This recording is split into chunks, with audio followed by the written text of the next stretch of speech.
Today, the Galactic Council convened in their grand chamber, where holographic representations of their most distinguished members floated in the air. At the center of the council was the High Arbiter, a being known as Velorok of the Kirzon species. His voice hummed with telepathic resonance as he addressed the assembly. Humans, Velorok began, short-lived, fragile, and violent. They are the embodiment of chaos in a universe that demands order. The gathered species nodded in agreement, their collective mental energy reinforcing a singular belief. Humanity was unworthy of standing among them. The Kirzon, the Anathri, the Silin. They had all lived for millennia, honing their mental powers to control energy, thoughts, and entire populations.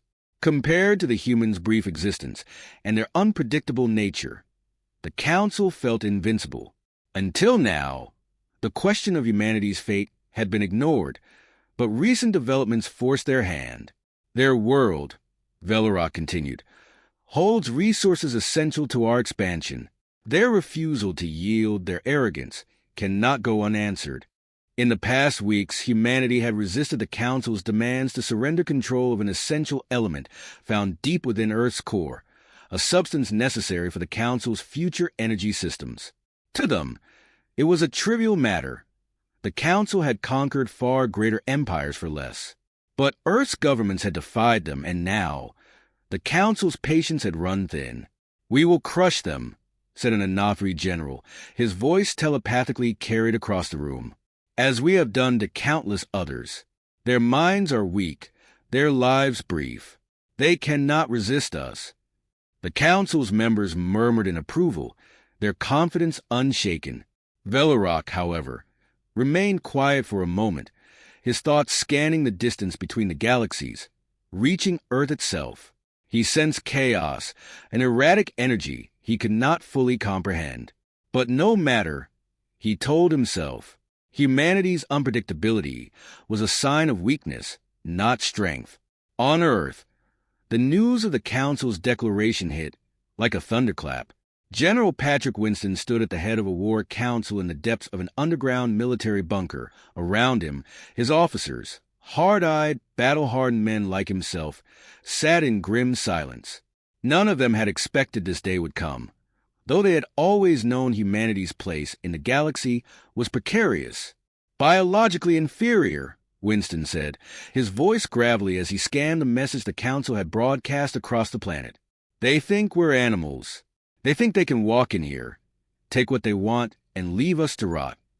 A younger officer, Lieutenant Anders, glanced nervously around the table. "What do we do, sir? Their technology, their mental powers. How do we even begin to fight back against that?" Winston's eyes, dark and fierce, locked onto the lieutenant's. "We fight with everything we've got. They've underestimated us from day one. That's their mistake." Around the room, his officers straightened, the tension replaced by a hard resolve. The Council had technology beyond anything Earth could dream of, but Winston knew humanity's strength wasn't in its machines. It was in their grit, their ability to survive, adapt, and fight back no matter the odds. They had faced war, disease, famine, and extinction countless times throughout history, and each time they had clawed their way back from the brink. This time would be no different. The Council's attack came swiftly. Their massive ships, sleek and brimming with energy weapons, descended from the stars like gods of war. Across the globe, cities erupted in chaos as the first strikes hit major infrastructure. Energy pulses wiped out electrical grids, and telepathic attacks left entire populations paralyzed with fear. But Earth did not fall. As the Council's ships hovered in the skies, preparing for what they believed would be the final blow, they met resistance they had not anticipated. From hidden bunkers and deep within the Earth's terrain, human soldiers launched counterattacks. General Winston's elite forces, moving with military precision, struck at key points in the Council's fleet, using guerrilla tactics to outmaneuver their vastly more advanced enemies. Winston himself led a daring assault on one of the Council's smaller vessels, hijacking their technology and using it to disrupt the aliens' telepathic commands. "They may have the tech," Winston growled into his comms as the operation unfolded, but we've got the will to win. Back in the Galactic Council's Grand Chamber, Velarok felt the disturbance ripple through their collective mind. The humans were not falling as easily as they had predicted. Their mental strikes were ineffective, their technology sabotaged. For the first time in centuries, the Council felt uncertainty. They resist, Velarok said. How? The Council had declared humanity inferior, but as the first wave of battle faltered, it became clear that their arrogance had blinded them to a deeper truth. Humanity's chaos was not a weakness. It was their greatest weapon. From orbit, the Council began its assault, sending energy pulses down to Earth's surface that demolished entire city blocks in a single blast. This was not an invasion. It was a show of absolute dominance. But humanity did not yield. General Patrick Winston crouched in the ruins of what had once been a government facility, his combat gear covered in dust and ash. Around him, his elite unit, Phantom Squad, waited in tense silence. His dark eyes scanned the horizon, where the massive shadow of a Council ship hovered. The Council expected them to cower, to flee, but Winston had other plans. Status report, Winston growled. Lieutenant Anders, one of his most trusted officers, pulled up a holographic display on his wrist. Their telepathic attacks are down to 15% effectiveness. It's like they can't get a lock on us, sir. Winston nodded. That was their edge. The Council relied on telepathy to dominate their enemies, but humans were proving too unpredictable. Their chaotic thoughts immune to the steady, mental rhythms the Council species use to control other civilizations. They're going to switch tactics soon, Winston muttered, so we need to act now. At his command, Phantom Squad sprang into action. They had prepared for this. Months of training in secrecy, rehearsing strategies that used Earth's chaotic environments to their advantage. While the Council relied on their overwhelming technology, humans were utilizing every ounce of adaptability they had. Underground tunnels, crumbled buildings, dense urban areas. These became the soldiers' playgrounds for guerrilla warfare. Across the globe, similar pockets of resistance fought back with an unexpected ferocity. In the dense forests of South America, small strike teams harassed Council drones, using hit-and-run tactics to disorient the enemy. In the ruined cities of Europe, human soldiers launched surprise attacks from beneath the rubble, targeting the Council's supply chains and communications relays. The Council, accustomed to quick, calculated victories, found themselves bogged down in a conflict that was spiraling beyond their control. On the outskirts of New York, Winston led his team toward a Council outpost that had landed in the middle of a devastated city block. Its energy shield shimmered with a faint glow, guarding the alien structure from outside attacks. "We're up," Winston said into his comm. "All units converge on target." Phantom Squad moved silently through the debris, their faces grim under the shadow of impending death. They knew they were outgunned, but Winston had long drilled into them the truth that had gotten them this far. Humanity's strength wasn't in their weapons. It was in their ability to adapt, to endure. As they approached the outpost, a Council patrol swept in their direction. Tall, thin beings with luminous skin, clad in armor that shimmered with alien energy. Their eyes, black and unreadable, scanned the area. Phantom Squad froze in place, their hearts pounding in sync with the rhythm of war. Winston raised his fist, signaling the squad to hold. He watched as the patrol passed, their movements unnaturally graceful. They were perfect, too perfect. Winston had learned in his years of battle that perfection was predictable, and predictability was something that could be exploited. Once the patrol was clear, Winston motioned to Anders. "Now!" Anders activated a small EMP device they had stolen from one of the Council's downed ships. It pulsed with a low hum before releasing a burst of energy that rippled through the air. The outpost's energy shield flickered, then dropped entirely. "Go!" Winston barked, and Phantom Squad surged forward. They moved with precision, firing bursts of plasma rifles into the exposed outpost. The Council soldiers, momentarily caught off guard, struggled to react to the humans' sudden assault. A few telepathic strikes were launched, but they fizzled out, unable to penetrate the soldiers' chaotic minds. Winston himself charged ahead, taking down 2 council elites with well-placed shots before planting explosives near the outpost's core generator. The explosion rocked the city block, sending a plume of dust and fire into the air. Winston and his squad retreated into the shadows, vanishing as quickly as they had appeared. From the wreckage, a council commander, his smooth, silver skin marred with ash, staggered forward. His psychic voice reached out to his comrades. Impossible. They are mere animals. But the tide was turning. Reports flooded in from across the planet. Human forces were holding their ground. Council ships were crashing, their systems malfunctioning due to human sabotage. Telepathic assaults were rendered ineffective as soldiers learned to scramble their thoughts, creating mental noise that confused their attackers. Back in the Council's flagship, Velorok stood before a holographic projection of the battle. His smooth, emotionless face tightened ever so slightly as he watched one of their most advanced warships plummet into the ocean, taken down by what the humans called improvised explosives. His telepathic reach extended toward Earth, but once again, he encountered nothing but chaos, a swirling mass of unpredictable, irrational minds. It was like trying to grasp smoke with his hands. How are they doing this? Velorok asked, though he already knew the answer.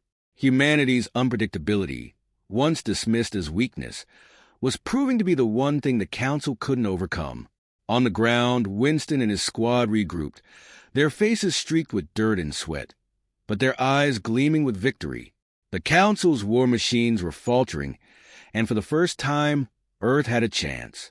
Winston clenched his fists, the weight of the war still pressing down on him. But the fire inside him burned brighter than ever. "They thought we were weak," Winston muttered to his men. "Now they're starting to learn the truth." The battle wasn't over, but the momentum had shifted. The Galactic Council had underestimated the one thing that made humanity dangerous: their ability to adapt. The fight would continue, but Winston knew that Earth would never submit. The Galactic Council's forces crumbled under the relentless human assault. What had begun as an easy conquest had devolved into a chaotic, grinding conflict. The skies, once dominated by the Council's towering warships, were now thick with the smoke of burning wreckage. Earth's surface, scarred by battle, bore the evidence of humanity's refusal to surrender. General Patrick Winston stood atop a ridge overlooking the ruins of what had once been a pristine Council outpost. His armor was battered, streaked with the dirt and blood of war, but his resolve was unshaken. Around him, his elite unit, Phantom Squad, moved with purpose, their faces hardened by the struggle but lit with the grim satisfaction of victory. "Their fleet's retreating," reported Lieutenant Anders, his voice filled with cautious optimism. "We've forced them back to the upper atmosphere." Winston glanced skyward. The Council's once mighty fleet was in full retreat, their once impenetrable shield of arrogance shattered. Every hour, more of their ships fell from the sky, taken down by human ingenuity and relentless determination. "They'll try something desperate," Winston muttered, knowing the Council wouldn't give up easily. "They won't accept defeat just yet." In the command chamber of the Council's flagship, High Arbiter Velorok watched the destruction of his fleet unfold in stunned silence. His once perfect plan had unraveled into a nightmare, and for the first time in his long existence, he felt something unfamiliar: fear. How did it come to this? Velorok whispered, his telepathic voice wavering. Around him, the other Council leaders stood, their faces pale, their minds scrambling for answers. They had relied too heavily on their technology, their mental abilities, believing that no species could resist them.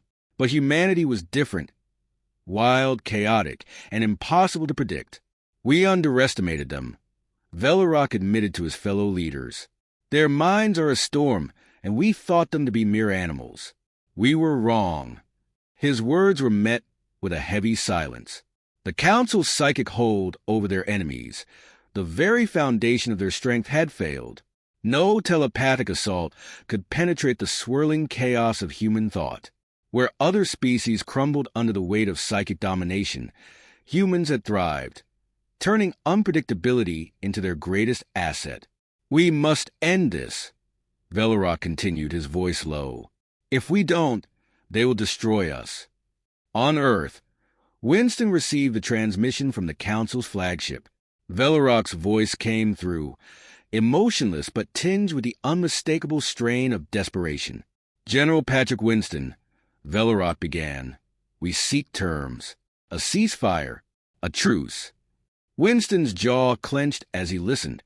For weeks, the Council had rained devastation upon Earth, convinced of their superiority. Now, the same beings who had declared humanity inferior were begging for mercy. "They want a truce," Anders muttered, standing beside Winston. "After everything they've done?" Winston's eyes hardened. The Council had viewed humanity as nothing more than a pest, a problem to be solved. They had underestimated Earth's resolve, and now found themselves at the mercy of those they once sought to crush. But despite the fury burning inside him, Winston knew the cost of continued war. Lives had been lost, millions of them. If peace could be achieved, they owed it to those who had fallen to consider it. "They thought they could break us," Winston said, his voice low, but carrying the weight of command. "Now they realize what we are." Aboard the Council's flagship, Velorok stood before the communication screen, waiting for Winston's response. His fellow leaders hovered anxiously, their once pristine composure shattered by the reality of their situation. The Council, for all its advanced technology and psychic prowess, had been outmatched by something they had never anticipated: human resilience. When Winston's voice finally came through, it was steady, unyielding.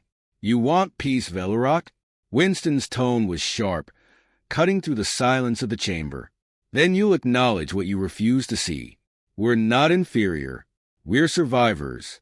You attacked us because you thought we were weak, and now you beg for mercy. You'll get it, but on our terms." Velorok's telepathic presence faltered. For eons, the Council had ruled through power and fear. But now they faced a species they could not control, a species whose very unpredictability made them a force beyond anything the Council had encountered. "We acknowledge," Velorok said, his voice strained, "that we were mistaken. Humanity is unlike any species we have faced. We underestimated your will to survive." The war came to a close not with a grand battle, but with a quiet, uneasy peace. The Council's fleet retreated from Earth orbit, limping back to their distant worlds, their arrogance shattered. Humanity had proven what no species before them could: that survival was not merely about strength or technology. It was about adaptability, about the primal will to live. As Winston stood before his surviving soldiers, he felt the weight of victory and the cost that came with it. The landscape around them was a testament to the devastation they had endured, but it was also a symbol of what humanity had become. "Look at us," Winston said, his voice carrying across the battlefield. "They called us inferior, but we showed them what we're made of." Phantom Squad stood tall, their bodies worn and bruised but unbroken. They had fought for their world, and against all odds, they had won. "We're not just survivors," Winston continued, his gaze sweeping over the faces of his men. "We're the apex. And now the galaxy knows it. The war was over, but the message was clear. Humanity had risen to the challenge, not as prey to be conquered, but as predators in their own right. In the face of overwhelming odds, they had turned their greatest weaknesses into their greatest strengths, proving to the galaxy that they were a force to be reckoned with. And they had done it by being what they always were: human.